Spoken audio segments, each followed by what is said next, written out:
सावित्री देवी शहर के जाने माने बिजनेसमैन मुकेश जी की पत्नी थी, जिनका शहर में बहुत तरह का व्यवसाय था और वह शहर के अमीरों में गिने जाते थे। सावित्री देवी के 3 बच्चे थे। सबसे बड़ा बेटा राजीव था, उसके बाद बेटी पूनम और उसके बाद सबसे छोटा बेटा विकास था। सावित्री देवी ने तीनों बच्चों को पढ़ने में बहुत जोर लगाया था। सावित्री देवी ने शुरू से ही अपने बच्चों की पढ़ाई पर बहुत ध्यान दिया था और उनके तीनों बच्चों ने एमबीए किया था। बेटी ने तो एक मल्टीनेशनल कंपनी में जॉब कर ली थी, पर दोनों बेटे अपने पापा के बिजनेस में ही शामिल हुए थे। क्योंकि सावित्री देवी के पति का बिजनेस बहुत बड़े पैमाने पर फैला हुआ था, पर वह ज़्यादा पढ़े लिखे नहीं थे, इसलिए वह चाहते थे कि उनके दोनों बेटे अपने नए नए तरीकों से उनके बिजनेस को और ऊंचाइयों पर ले जाएं। इसलिए सावित्री देवी ने अपने तीनों बच्चों की पढ़ाई पर बहुत ध्यान दिया था, पर बेटी को तो उन्हें विदा करना था, इसलिए उसे अपने बिजनेस में वह शामिल नहीं कर सकती थी, लेकिन उसे पूरी तरह से काबिल जरूर बनाया था। अब सब बच्चों की शादी की उम्र हो रही थी। सबसे पहले सावित्री देवी ने अपनी बेटी की शादी करने की सोची। सावित्री देवी दिमाग से बहुत तेज किस्म की महिला थी और खुद को बहुत शातिर समझती थी।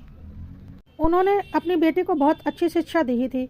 सावित्री देवी का सोचना था कि उनकी बेटी की शादी वह ऐसे घर में करेंगी जहां उनकी बेटी को कोई तकलीफ ना हो और वह महारानी बनकर अपना जीवन यापन करे।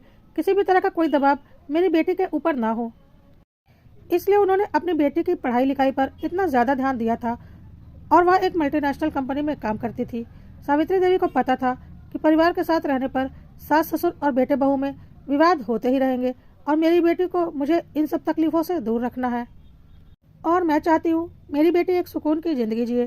पैसों की कोई कमी तो थी नहीं, ऊपर से बेटी मल्टीनेशनल कंपनी में एचआर थी। सावित्री देवी ने एक इंजीनियर लड़के से अपनी बेटी की शादी फाइनल कर दी, अच्छा खासा दहेज दिया और यह सुनिश्चित कर लिया कि बेटी और दामाद दूर के किसी शहर में रहेंगे। घर वालों से, माँ बाप, भाई बहन से कोई खास लेना देना नहीं रहेगा। साथ ही साथ सावित्री देवी ने यह रिश्ता अपनी बेटी पूनम के लिए इसलिए भी ज़्यादा पसंद किया क्योंकि लड़के की माँ ही नहीं थी, तो सावित्री देवी तो ऐसे ही खुश हो गई कि चलो मेरी बेटी को सास की तानाशाही कभी भी नहीं सहनी पड़ेगी। काफ़ी आगे की सोचकर चल रही थी वह और उन्होंने अपनी बेटी की शादी कर दी।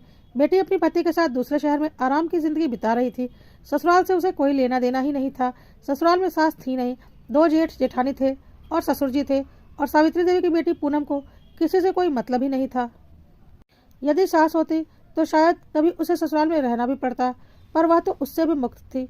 अब सावित्री देवी अपनी बेटी के लिए बहुत खुश थी कि वह जब भी मायके आती ससुराल सिर्फ मेहमान बनकर जाती और वापस मायके में ही आ जाती। ससुराल में पूनम को कभी भी रहना नहीं पड़ा और ससुराल में रहने के लिए उस पर कोई दबाव भी नहीं था क्योंकि वहाँ कोई सास तो थी नहीं। सावित्री देवी ने यही तो चाहा था अपनी बेटी के लिए कि उनकी बेटी पर कभी किसी प्रकार का कोई बंधन ना हो और वह आत्मनिर्भर रहे, ताकि यदि कभी कोई परेशानी हो भी जाए तो ससुराल वाले उसके ऊपर हावी ना हो पाए। अब सावित्री देवी ने अपने बड़े बेटे राजीव की शादी करने के बारे में सोचा। सावित्री देवी का दिमाग अलग ही लेवल पर चल रहा था। उन्होंने सोचा कि जैसी उनकी बेटी है, अगर इस तरह की पढ़ी लिखी तेज तर्रा लड़की को वह अपने घर की बहू बनाकर लाएंगी तो वह उनके दबदबे में कभी नहीं रहेगी। और सावित्री देवी का तो यह सोचना था कि जो भी उस घर की बहू बनकर आए वह जिंदगी भर उनकी और उनकी बेटी की जी हजूरी करे और कभी अपनी जुबान उनके आगे ना खोले, और साथ ही साथ उसके मायके वालों की हैसियत उनसे काफ़ी कमतर हो, क्योंकि अगर मायके की हैसियत भी उन्हीं के बराबर होगी तो वह कभी भी उनके दबाव में नहीं रहेगी और उनका दबदबा समाप्त हो जाएगा। क्या पता वह उनके बेटे को लेकर अलग भी हो जाए। इसलिए काफ़ी सोच विचार कर अपने से बहुत कम पैसे वाले घर में अपने बेटे की शादी तय कर दी। लड़की की पढ़ाई भी अभी पूरी नहीं हुई थी, उसका ग्रेजुएशन का लास्ट ईयर चल रहा था, लेकिन इतने बड़े घर से रिश्ता आया देख लड़की के माता पिता ने सोचा हमारी लड़की के तो भाग ही खुल गए और उन्होंने तुरंत ही शादी के लिए हाँ कर दी। और इस तरह से राजीव की शादी एक कम पढ़ी लिखी सीधी सादी लड़की प्रीति से हो गई। सावित्री देवी ने यह सब कुछ बहुत सोच समझ कर किया था। अब बात बात पर सावित्री देवी बहू को ताना मारती थी और प्रीति चुपचाप सारे तानों को सुनती थी और कभी कोई जवाब नहीं दे पाती थी, क्योंकि वह बहुत ही ज़्यादा सीधी सादी थी। वह मायके से उतनी अमीर भी नहीं थी जितना उसका ससुराल, पढ़ी लिखी वह ज़्यादा थी नहीं। गांव के सरकारी स्कूल से उसने पढ़ाई की थी, इंग्लिश भी उसे कोई खास अच्छी आती नहीं थी। और यहाँ सावित्री देवी और उनकी बेटी जो कि हर 3 महीने में मायके का राउंड करने आती ही थी, माँ बेटी ने मिलकर अपनी बड़ी बहू प्रीति का जीना मुश्किल कर रखा था। बात बात पर सावित्री देवी बहू को ताने मारा करती थी और ननंद पूनम बात बात पर अपनी भाभी प्रीति का मजाक उड़ाती थी। दोनों हर काम अपने हिसाब से करवाती रहती थी। पूरा दबदबा बनाकर रखा था माँ बेटी ने प्रीति के ऊपर। बेटी के आने पर माँ बेटी मिलकर बड़ी बहू प्रीति का मजाक उड़ाती।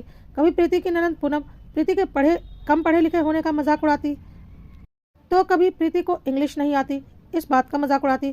कुल मिलाकर प्रीति का कोई अस्तित्व ही नहीं रह गया था। प्रीति का पति राजीव यह सब कुछ पसंद नहीं करता था, लेकिन जब भी वह कुछ बोलता तो माँ सावित्री देवी, बहन पूनम, भाई विकास और पिता मुकेश जी सब मिलकर राजीव को ही उल्टा सीधा बोलने लगते और बोलते कि जब से तुम्हारी शादी हुई है तुम जोरू के गुलाम बन गए हो। सावित्री देवी ने बहुत सोच समझकर सारे कदम उठाए थे। अपनी बेटे को तो इतना काबिल बनाया था कि वह कभी किसी के ऊपर आश्रित ना हो। साथ ही साथ सोच समझकर उसकी शादी भी की थी ताकि उसके ऊपर कभी भी ससुराल का दबाव ना पड़े, और साथ ही साथ बहुत तगड़ा दहेज भी दिया था ताकि अगर कभी कुछ ऐसा हो भी तो उनकी बेटी पलटकर तगड़ा जवाब दे सके। और बहू ऐसी लेकर आए थे जिसके ऊपर वह सब जीवन भर हुक्म चला सके और उनकी बेटी भी हुक्म चला सके। साथ में देवर भी जब तक भाभी को भी कुछ भी बोल देता था। उसकी नज़र में भाभी की कोई हैसियत नहीं थी, पर राजीव की तो वह जीवन साथी थी। लेकिन वह कुछ भी बोलता तो घर में बहुत बड़े कलह का कारण बन जाता। और प्रीति के माता पिता इतने अमीर नहीं थे कि प्रीति के ससुराल वालों पर कोई दबाव बना सके। उनकी तो प्रीति के ससुराल वालों के आगे कोई हैसियत ही नहीं थी, इसलिए वह मजबूर थे। और प्रीति ने भी उन्हें मना कर रखा था, क्योंकि वह जानती थी अगर वह लोग बीच में पड़ेंगे तो उन्हें ही परेशानी होगी। और कुछ भी था, राजीव तो प्रीति को बहुत चाहता था, इसलिए प्रीति खुश थी कि चलो मेरा पति तो मुझे प्यार करता है। और इसी बात से प्रीति के माता पिता भी संतुष्ट थे। उन्हें पता था कि परेशानियां तो हैं, लेकिन पति हर कदम पर प्रीति का साथ देगा तो कुछ दिनों में समस्याएं समाप्त हो ही जाएंगी। खैर, सब कुछ इसी तरह से चल रहा था।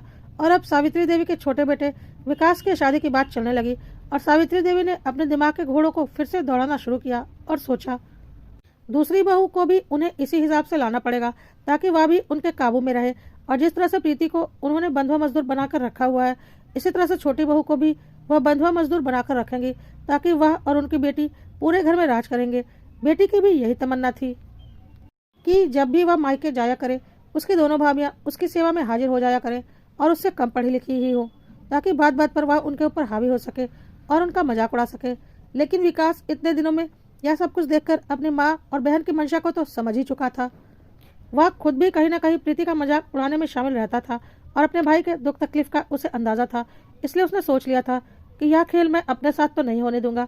भाई की शादी के वक्त इन सब बातों का अंदाजा नहीं था कि मम्मी कम पढ़ी लिखी और हम लोगों से कम हैसियत वाले घर से लड़की क्यों ला रही हैं, लेकिन अब सब समझ में आ चुका है तो मैं अपनी जिंदगी तो बर्बाद नहीं होने दूंगा। और विकास अपनी बातों पर अड़ गया। सावित्री देवी जिस भी लड़की को विकास के लिए पसंद करती, विकास उसे कभी पढ़ाई की बात पर तो कभी उसके पारिवारिक रुतबे की बात को लेकर शादी से मना कर देता। विकास का साफ कहना था कि मैं हैसियत में अपनी बराबरी वाले परिवार में ही शादी करूंगा, क्योंकि मैं अच्छा खासा पढ़ा लिखा हूँ और मुझे मेरे ही बराबर पढ़ी लिखी लड़की भी चाहिए। सावित्री देवी ने विकास को काफी समझाया, डांटा फटकारा भी, लेकिन विकास अपनी बातों से टस से मस नहीं हुआ, क्योंकि उसे पता था इस वक्त यदि वह अपनी माँ की बातों का विरोध करेगा तो जीवन भर सुखी रहेगा, लेकिन यदि चुपचाप माँ की बातों में आकर शादी कर लेगा तो उसका जीवन भी अपने भाई भाभी की तरह नरक हो जाएगा, और ऐसा वह किसी भी कीमत पर होने नहीं देगा। इसलिए विकास अड़ गया था कि वह अपनी पसंद की लड़की से ही शादी करेगा जो उसे पसंद आएगी, ना कि माँ और बहन की पसंद से। थक हार कर सावित्री देवी को विकास के आगे झुकना ही पड़ा और विकास ने एक अच्छे खासे घर परिवार की, जो पैसों के मामले में विकास के घर वालों के बराबर ही थे, उनकी लड़की सौम्या से शादी के लिए हाँ की। सौम्या ने भी शुरू से ही कॉन्वेंट से पढ़ाई की थी और MBA कर रखा था। शादी के बाद सौम्या विदा होकर ससुराल आई तो सासू माँ और ननद ने थोड़ा बहुत अपना रंग दिखाया तो सौम्या ने काफ़ी अच्छे से उसका जवाब दे दिया, क्योंकि वह भी पढ़ी लिखी थी, पैसे वाले घर की थी, तो अच्छा खासा दहेज भी लेकर आई थी, तो किसी के दबदबे में को वह क्यों सहती। ऊपर से उसने MBA भी कर रखा था। उम्र में भी वह अपनी जेठानी से बड़ी थी। प्रीति तो बहुत कम उम्र में इस घर की बहू बनकर आ गई थी, क्योंकि उसकी तो ग्रेजुएशन भी पूरी नहीं हुई थी, तो प्रीति से वह कहीं अधिक मैच्योर थी। भले ही वह रिश्ते में प्रीति की देवरानी लगती थी, उसने किसी की कुछ ना सुनी और खुद सब पर हावी हो गई। सौम्या की ननद ने एक दो बार सौम्या का भी मजाक उड़ाने की कोशिश की तो सौम्या ने उल्टा ननद का ही मजाक उड़ा दिया, क्योंकि वह ननद से किसी भी मामले में 19 नहीं थी। तो अब ननद ने चुप रहने में ही अपनी भलाई समझी और उसे समझ में आ गया कि सौम्या कहीं से भी प्रीति के जैसी नहीं है। सौम्या ने कुछ दिनों में ही फैमिली बिजनेस ज्वाइन कर लिया और बोला, मैंने इतनी पढ़ाई लिखाई इसलिए नहीं की है कि मैं घर में बैठकर चूल्हा चौका करूं। या तो मैं फैमिली बिजनेस ज्वाइन करूंगी या तो मैं फिर कोई जॉब ज्वाइन कर लूंगी, आप लोगों को जो सही लगे। घर में तो मैं नहीं रह सकती। सौम्या के आगे सब मजबूर थे और सौम्या ने फैमिली बिजनेस ज्वाइन कर लिया था। लेकिन प्रीति की जिंदगी जैसी चल रही थी आज भी वैसी ही चल रही थी। उसकी जिंदगी में कोई भी बदलाव नहीं आया था। बस अब उसका मजाक उड़ाने वालों में सौम्या भी शामिल हो चुकी थी।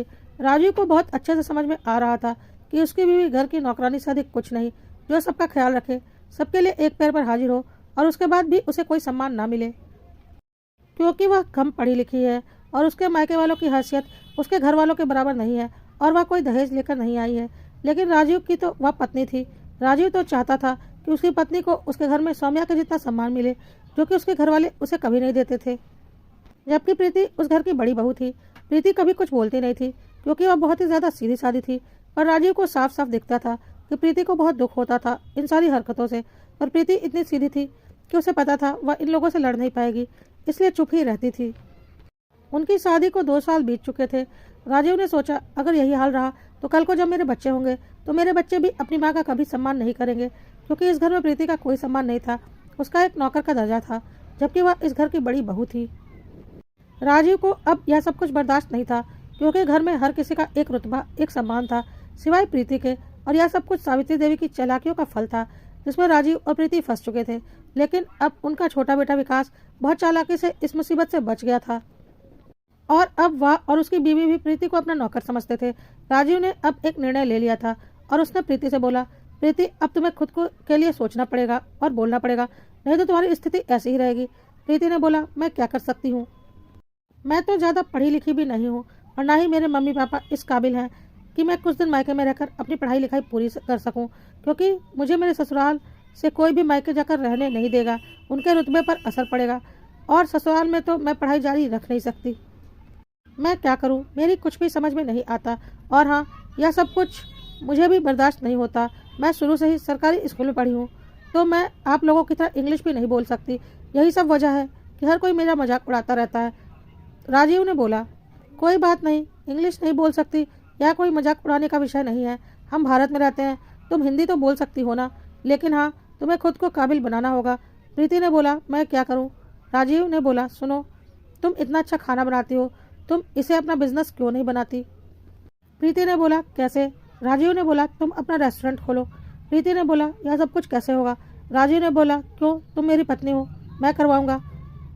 क्या मैं इतने दिनों से इस घर के बिजनेस में शामिल नहीं हूँ? तो मैंने अच्छे खासे पैसे भी जोड़ रखे हैं और जमीन जायदाद की कोई कमी तो है नहीं। कहीं पर भी तुम अपना रेस्टोरेंट खोल सकती हो। मैंने एक अच्छी लोकेशन सोच भी ली है। वहाँ हमारी एक काफ़ी बड़ी दुकान है जो काफ़ी टाइम से खाली पड़ी हुई है, उसे हम रेस्टोरेंट में कन्वर्ट करवाते हैं। भगवान की दया से पैसों की हमें कोई कमी नहीं है, बस अब तुम्हें अपनी काबिलियत दिखानी है ताकि अपना सम्मान प्राप्त कर सको।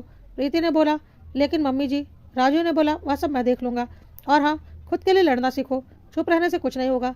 राजीव ने अपने घर में बात की और बोला, प्रीति अपना एक रेस्टोरेंट खोलेगी जहाँ पर हमारे स्टेट के पारंपरिक भोजन की व्यवस्था रहेगी और सारा कुछ प्रीति की देखरेख में होगा। पहले तो इस बात के लिए घर में बहुत बड़ा हंगामा हुआ कि प्रीति यह सब कुछ करेगी तो घर कौन संभालेगा। तो राजीव ने बोला, प्रीति इस घर की नौकर नहीं है जो घर संभालने के लिए खुद को बर्बाद कर दे। जब आपकी छोटी बहू फैमिली बिजनेस में इन्वॉल्व हो सकती है, आपकी बेटी जॉब करती है, तो प्रीति को भी पूरा हक है, क्योंकि वह भी इस घर की बड़ी बहू है। और जब छोटे अपने जीवन का निर्णय ले सकते हैं तो बड़ी बहू को भी पूरा हक है। यह तो हमारी गलती थी कि इतने दिनों से हमने इस बारे में सोचा नहीं, पर अब हमने सोच लिया है, बस करना बाकी है और हम करके ही रहेंगे। इस पर सावित्री देवी, सौम्या और पूनम और विकास ने अपनी गंदगी दिखानी शुरू कर दी और बोला, तेरी अनपढ़ जाहिल गवार बीवी इस लायक ही नहीं है कि वह फैमिली बिजनेस में शामिल हो सके, तो हमारी इसमें क्या गलती? राजीव ने बोला, कोई बात नहीं, जरूरी नहीं है कि हर कोई फैमिली बिजनेस में ही शामिल हो, अपना बिजनेस भी कोई बना सकता है। और प्रीति के साथ मैं हर कदम पर खड़ा हूँ। अब मैं किसी की कुछ सुनने वाला नहीं। प्रीति को अपना रेस्टोरेंट खुलेगा ही खुलेगा और अपने घर को संभालने के लिए आप कुछ और नौकरों को रख लीजिए। मेरी बीवी इस घर की नौकर नहीं है, बल्कि इस घर की बड़ी बहू है। सावित्री देवी ने कलह करना शुरू कर दिया था, बन गया जोरू का गुलाम वगैरह वगैरह। लेकिन इस बार राजीव भी पूरे मूड में था और बोला, क्यों, आपका दामाद जोरू का गुलाम नहीं है? आपका छोटा बेटा जोरू का गुलाम नहीं है? या पापा जोरू के गुलाम नहीं है? तो अगर मैं जोरू का गुलाम बन गया तो कौन सी आफत आ गई? सावित्री देवी ने बोला, वाह, अब तेरी इतनी जबान चलने लगी। इस बार प्रीति ने जवाब देना सही समझा, क्योंकि राजीव ने उसे पहले ही इस चीज़ के लिए बोला था कि अपने हक के लिए बोलना सीखो, तभी तुम्हें इज्जत मिलेगी। प्रीति ने बोला, क्यों, जब आपके छोटे बेटे और बेटी इतनी जुबान चलाते हैं आपके आगे, तब फिर राजीव तो आपके बड़े बेटे हैं, उनकी ज़बान नहीं चलेगी? और मैं भी इस घर की बड़ी बहू हूँ। पिछले कई सालों से अपने छोटों की हेकड़ी देखती आ रही हूँ, पर अब और नहीं।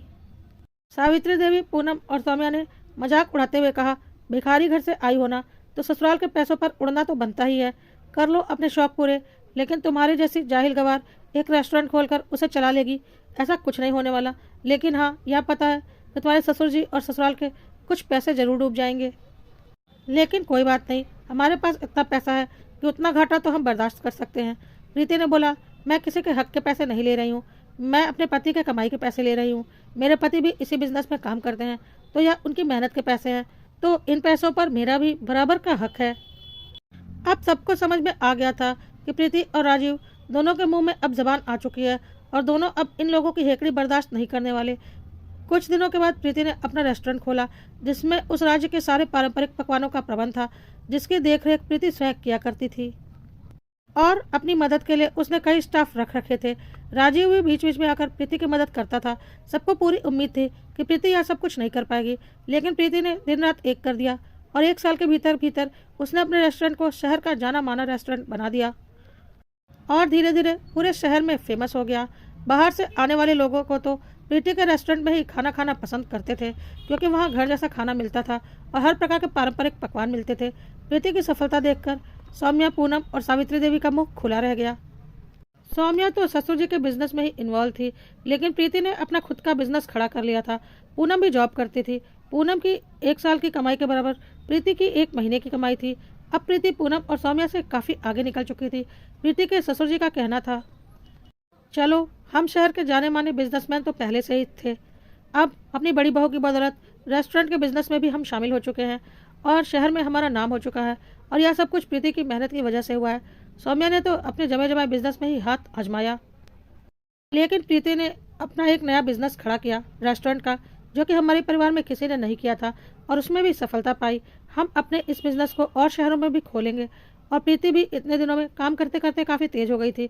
अब वह पहले वाली प्रीति नहीं रही थी और अब उसे कोई कुछ भी बोलने से पहले 100 बार सोचता था। और सावित्री देवी, पूनम, विकास और सौम्या को बहुत अच्छे से समझ में आ चुका था कि प्रीति अब उनसे कहीं ज़्यादा आगे निकल चुकी है। अब किसी को भी प्रीति को ताना मारने की कोई हिम्मत नहीं थी। लेकिन यह सब कुछ हो पाया सिर्फ और सिर्फ तब जब प्रीति और राजीव ने खुद के लिए कदम आगे बढ़ाया। नहीं तो अगर वह इस तरह से नहीं सोचते तो जिंदगी भर इसी चक्कर में पिसते रहते जिसमें वह पिस रहे थे।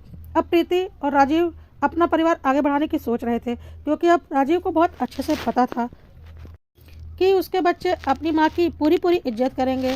और घर में भी प्रीति को अब पूरी इज्जत मिलती थी, क्योंकि प्रीति शहर की जानी मानी हस्ती थी, अपनी हिम्मत और अपने पति के साथ के कारण।